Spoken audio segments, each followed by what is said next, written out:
barkong pandigma at Coast Guard vessel ng China ang humabol sa sinasakyan naming BRP Datu Bangkaya ng Bureau of Fisheries and Aquatic Resources o BIFAR na patungong Scarborough Shoal.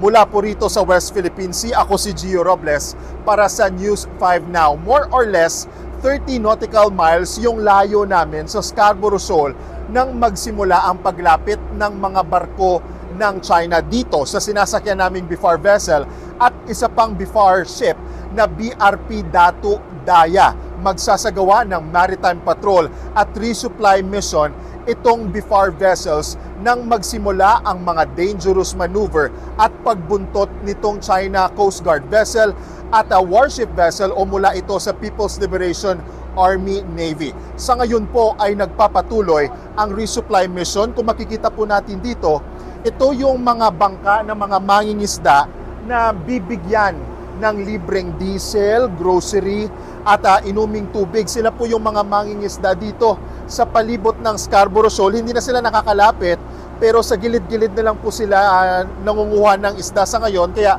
binigyan din sila ng diesel ng mga tropa natin sa BIFAR para makatulong sa kanilang pagpapalaot. Yung ilan sa kanila dyan ay mga nasa 1 linggo na sila dito sa palibot ng Scarborough Shoal para nga po mangisda. At habang nagpapatuloy po ang resupply mission, nasa 2 Coast Guard vessels. Ito po yung isa sa kanila.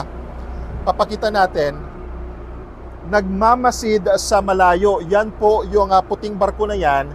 Yan po ang China Coast Guard na nagbabantay sa mga barko ng BIFAR dito sa West Philippine Sea.